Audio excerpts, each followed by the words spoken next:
सभी मसीही भाई बहनों को यीशु के नाम में शालोम, प्रेज द लॉर्ड, जय मसीह की एक छोटी सी प्रार्थना के साथ आज के अध्ययन को हम शुरू करेंगे। हालेलुया। धन्यवाद पिता परमेश्वर, धन्यवाद करते हैं आपके अद्भुत रीति वाले प्रेम के लिए जो आपने अपने इकलौते पुत्र को देकर हम सभी पर प्रकट किया। धन्यवाद करते पिता परमेश्वर आपके अनुग्रह, आपके महान प्रेम, आपकी तमाम आशीषों के लिए। धन्यवाद करते हैं महान पिता परमेश्वर इस बाइबल अध्ययन कार्यक्रम के लिए जिससे हम आत्मिक रूप से आशीषित हो रहे हैं। होने दे पिता परमेश्वर आज के अध्ययन में पवित्र आत्मा हमारी अगुवाई, मदद और सहायता करे पिता परमेश्वर। सत्य वचनों को ठीक रीति से सिखाए पिता परमेश्वर। सारी व्यवस्थाओं को हम आपके धर्म में दाहिने हाथ में सौंपते हैं।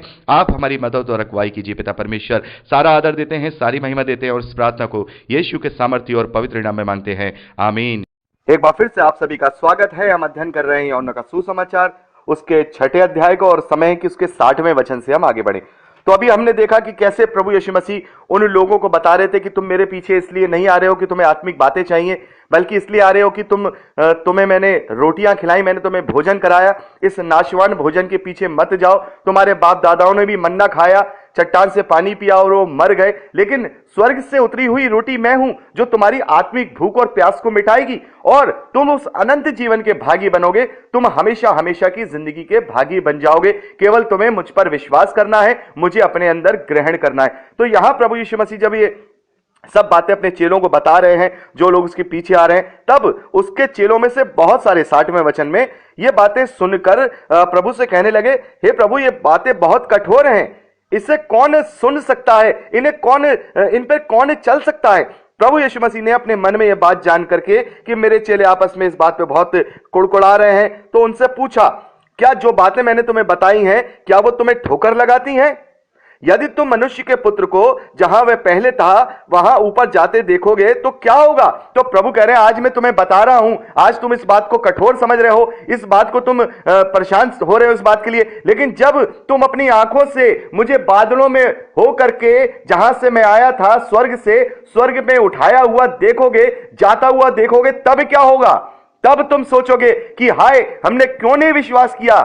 तब अभी मैं तुमसे कहता हूं कि जो ये बातें मैं तुम्हें बता रहा हूं, ये नाशवान चीजें हैं। अभी तक जो तुमने सुनी, इन मनुष्यों ने के द्वारा सुनी, मनुष्यों ने मनुष्यों की रीति से तुम्हें बताया, लेकिन अब मैं जो तुम्हें बता रहा हूं वो स्वर्ग की रीति से बता रहा हूं, क्योंकि मैं मनुष्यों की नहीं वरन अपने भेजने वाले की इच्छा पूरी कर रहा हूं। और जैसा उसने मुझे बताया है, जैसा मैंने उसे देखा है, वैसा ही सारी चीजें मैं तुम्हारे साथ शेयर कर रहा हूं, तुम्हें वो आत्मिक चीजें बता रहा हूं।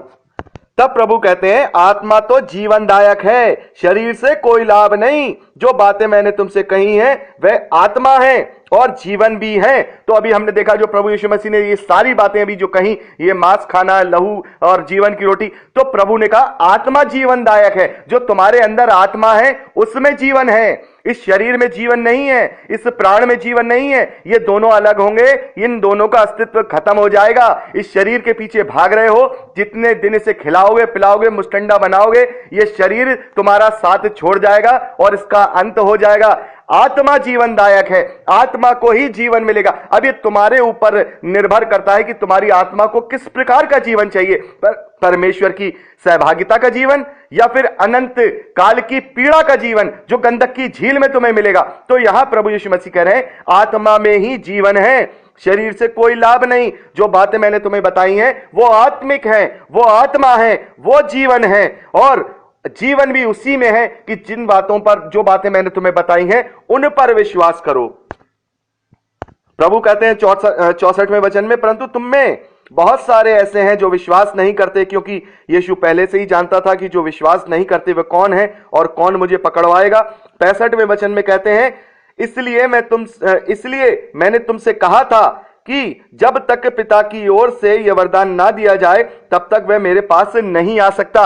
प्रभु यीशु मसीह कह रहे हैं, ये पिता की ओर से जिन्हें वरदान है और जो अपना एक कदम परमेश्वर की ओर बढ़ाते हैं, परमेश्वर अपना 4 कदम उनकी तरफ बढ़ाते हैं। और जब अपने मनों में जो कोई परमेश्वर का खोजी होता है तो परमेश्वर का वरदान उसके साथ होता है कि उसके लिए वो बहुत सारी व्यवस्थाएं बनाते हैं कि वो सत्य का सुसमाचार सुने, उस पर विश्वास करें और अनंत जीवन को पाएं और वो बचा लिए जाए। लेकिन जिन्होंने अपने मनों को कठोर कर लिया है, परमेश्वर का वरदान उन्हें नहीं मिल सकता। और यहां बहुत सारे ऐसे, प्रभु कह रहे हैं, यहां बहुत सारे ऐसे हैं जिन्होंने अपने मनों को कठोर कर लिया है, वो इन आत्मिक बातों को समझ नहीं सकते। और उन्होंने 12 चेलों के बीच में भी एक चिन्ह दे दिया कि ये 12 जो विश्वास करते हैं इनमें भी एक ऐसा है जो अपने मन को कठोर करेगा और मुझे वो पकड़वाएगा। इस पर 66वें वचन में हम देखते हैं बहुत सारे जो उसके चेले थे वो प्रभु यीशु मसीह से उल्टे फिर गए और वो उसके पीछे नहीं चले, क्योंकि वो शरीर की रीति से जीना चाहते थे और वो शरीर की रीति को ही अभी भी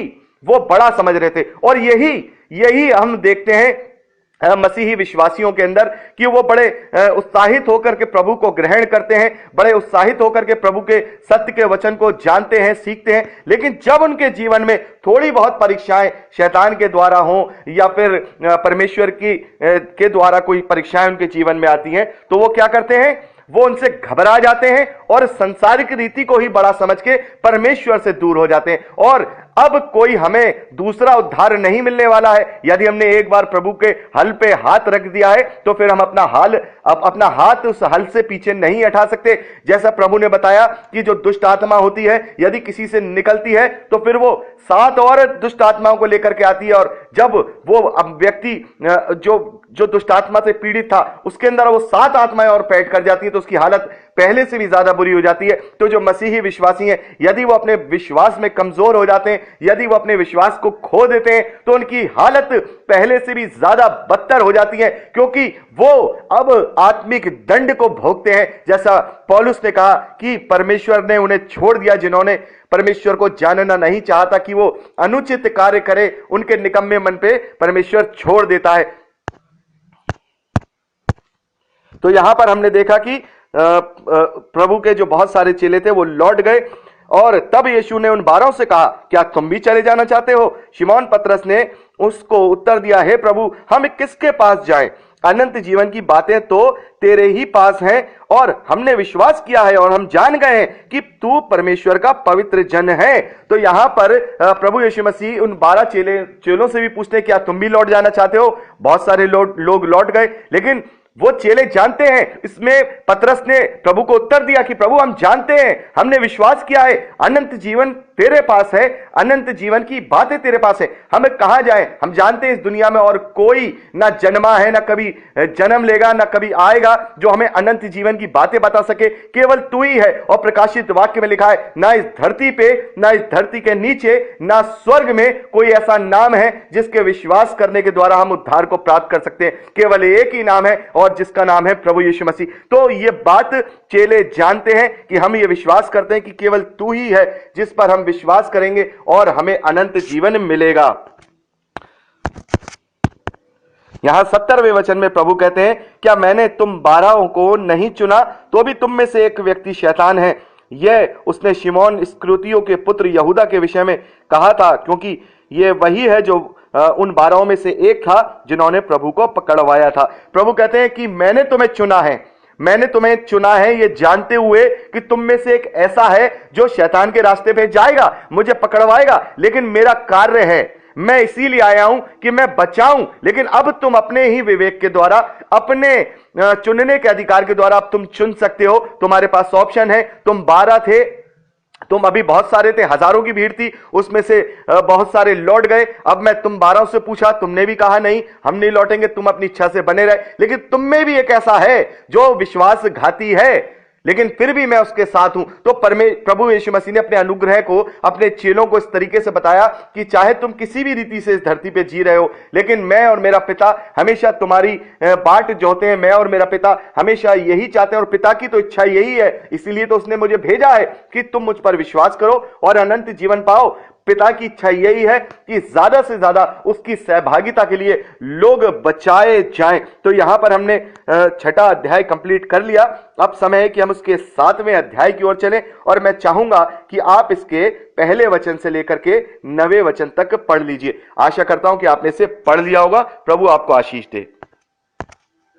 तो यहां पर हम देखते हैं यीशु गलील में फिरता रहा, क्योंकि यहूदी उसे मार डालना चाहते थे, उसको मार डालने का यत्न करते थे, इसलिए वह यहूदिया में फिरना नहीं चाहता था। यहूदियों का झोपड़ियों का पर्व निकट था, इसलिए उसके भाइयों ने उससे कहा, यहां से यहूदिया को जा, जो काम तू करता है और जो सारी बातें तू यहां करता है वो लोग भी देखें, क्योंकि कौन होगा जो प्रसिद्ध होना नहीं चाहता होगा। तो हम यहां देखते हैं कि झोपड़ियों का पर्व, झोपड़ी का पर्व निकट था। झोपड़ी के पर्व के विषय में जब हम बात करेंगे, पुराने नियम का जब स्टडी करेंगे, तब आपको ये सारे पर्व, झोपड़ी का पर्व, फसह का पर्व, ये सारे पर्व को मैं डिस्क्राइब करूंगा और ये क्यों बनते हैं, कैसे बनते हैं, इनको बनाने का कारण क्या है, ये किस प्रकार से बनते हैं, ये सारी चीजें मैं आपको बताऊंगा।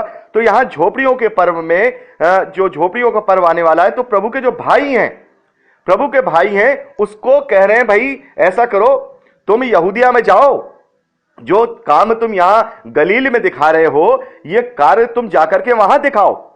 वो भी तो जाने, कौन नहीं चाहता प्रसिद्ध होना, कौन नहीं चाहता जो है अपनी काम वो होना, अपना फेमस होना। तो प्रभु कहते हैं अभी मेरा समय नहीं आया है, अभी मेरा समय नहीं आया है, क्योंकि जब मेरा समय आएगा तो मैं वहां जाऊंगा और बड़े उसके साथ जाऊंगा, शान के साथ जाऊंगा। और जैसा हमने देखा, विजय प्रवेश यरूशलेम में प्रभु यीशु मसीह करते हैं आखिरी सप्ताह में, जब उसका समय आता है तब वो जाते हैं और प्रभु के कार्य, परमेश्वर के कार्यों को पूरा करते हैं। तो यहां पर जो प्रभु के भाई हैं, अभी तक प्रभु के भाइयों ने प्रभु पर विश्वास नहीं किया है। देखिए 6ठे वचन में हम देखते हैं, तब यीशु ने उनसे कहा, मेरा समय अभी तक नहीं आया है, परंतु तुम्हारे लिए सब समय है।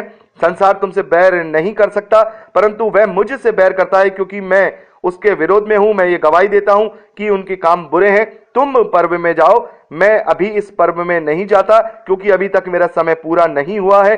वह उनसे ये बातें कहकर गलील में ही रह गया। और यहां पर हम 5वें वचन में देखते हैं, क्योंकि उसके भाई भी उस पर विश्वास नहीं करते थे। तो हम देखते हैं अभी तक प्रभु यीशु मसीह के जो भाई हैं, हाफ भाई जिसे बोलते हैं, मरियम के रिश्ते से भाई जो हैं, वो अभी तक प्रभु पर विश्वास नहीं कर रहे हैं और कह रहे हैं कि तुम झोपड़ी के पर्व में जाओ, तुम्हारी ख्याति गलील में हो गई है, कौन नहीं चाहता प्रसिद्ध होना, तुम भी प्रसिद्ध होना चाहो। तो प्रभु ने एक तरह से उन्हें कहा कि भाई ठीक है, वो लोग मुझसे बैर करते हैं, तुम लोगों से वो बैर नहीं करते, तुम उनके खिलाफ बोलते नहीं, तुम जाओ, मैं यहीं पे रहूंगा और तुम जा सकते हो, मैं नहीं जा रहा हूं। लेकिन प्रभु ने एक बात यहां पे कही है, प्रसिद्धि वाली बात।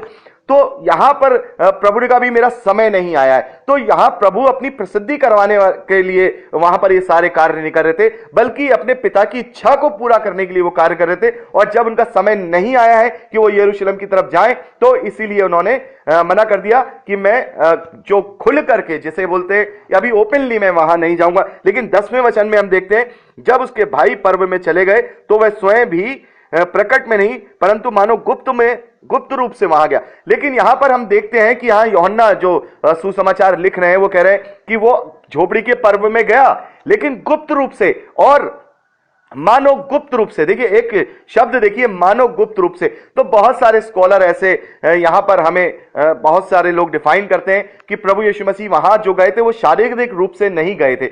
हो सकता है वो शारीरिक रूप से भी गए हो, लेकिन वो छुप के रहे, लोग उन्हें पहचाने नहीं। और हम देखते हैं कि प्रभु ने केवल उन 12 लोगों के जीवन में कार्य नहीं किया, जो उन हजारों लोग उनके पीछे चलते थे उनके जीवन में कार्य नहीं किया, लेकिन प्रभु स्वयं परमेश्वर का आत्मा है, प्रभु स्वयं परमेश्वर का वचन है, प्रभु स्वयं परमेश्वर है और वो हाजिर है, वो नाजिर है। हाजिर और नाजिर का मतलब वो कहीं भी उपस्थित हो सकता है। तो वो स्पिरिचुअली रूप में वहां गया है और बहुत सारे लोगों के जीवन में भी उसने कार्य किए हैं, बहुत सारे लोगों से उसने पर्सनली बात की है। बहुत सारी बातें हम सुसमाचारों में नहीं पाते हैं। इसी यूहन्ना के सुसमाचार में लास्ट में ही यूहन्ना लिखते हैं कि बहुत सारे ऐसी बातें हैं, बहुत से ऐसे काम हैं जो प्रभु यीशु मसीह ने किए हैं। यदि वे एक एक करके लिखे जाते हैं तो मैं समझता हूं कि पुस्तकें जो लिखी जाती हैं वह संसार में भी ना समाती। यानी कितना बड़ा संसार है। और इतना मतलब एक तरह से देखा जाए तो बिल्कुल उन्होंने एक उदाहरण के तौर में ये बात कही कि संसार में नहीं समा पाती। तो उसका मतलब है बहुत सारी ऐसी किताबें लिखनी पड़ती जो प्रभु यीशु मसीह की बातों को अगर हम एक एक करके लिखेंगे। तो उसने स्पिरिचुअली रूप से भी, फिजिकल रूप से भी उन 12 चेलों के साथ जो कार्य किए, शिक्षाएं दी, वो तो हम यहाँ पे देखते हैं कोटेड हो गई, बाइबल में लिख गई। लेकिन बहुत सारे लोगों के जीवन में भी उसने कार्य किया होगा। ऐसा नहीं हो सकता कि केवल वो 12 लोगों के बीच में जाकर के प्रचार कर रहा है, ये सारी चीजें कर रहा है। इससे ये पता चलता है कि उसने बहुत लोगों के बीच में जाके कार्य किया, स्पिरिचुअली रूप से कार्य किया। और यहां पर हम जब आगे पढ़ेंगे कि झोपड़ी के पर्व में भी प्रभु यीशु मसीह प्रकट में नहीं परंतु मानो गुप्त रूप से गया। यहूदी पर्व में उसे देखकर, उसे कहकर ढूंढने लगे वे कहां है। और लोगों में उसके विषय में चुपके बहुत सारी बातें हुई। कुछ कहते थे वे भला मनुष्य है और कुछ कहते थे नहीं, वह लोगों को भरमाता है। तो भी यहूदियों के डर के मारे कोई व्यक्ति उसके विषय में खुलकर बातें नहीं करता था। तो हम देखते हैं कि वो वहां पर है, लेकिन हो सकता है स्पिरिचुअली रूप से हो सकता है फिजिकल रूप से भी हो, लेकिन बहुत सारे स्कॉलर, ये मेरा दावा नहीं है, ना ही यहां साफ तौर पे लिखा है, लेकिन जो एक शब्द यहां पर लिखा है, मानव गुप्त रूप से गया, परंतु मानव गुप्त रूप से गया, तो ये जो शब्द है कहीं ना कहीं इस बात का इंडिकेशन देता है कि प्रभु स्पिरिचुअली बहुत सारे लोगों से मिले, बहुत सारे लोगों से के जीवन में कार्य किया, और फिजिकली रूप से भी बहुत सारी जगहों पे उन्होंने कार्य किया, गुप्त रूप से भी लोगों के जीवन में कार्य किया, जो आगे चल के प्रभु के प्रचार में उन लोगों के साथ आए। तो यहां पर हमने 13वें वचन तक का अध्ययन किया है। अब अगली रिकॉर्डिंग हम अगले उसमें करेंगे, पार्ट में। प्रभु आपको आशीष दे। Praise the Lord.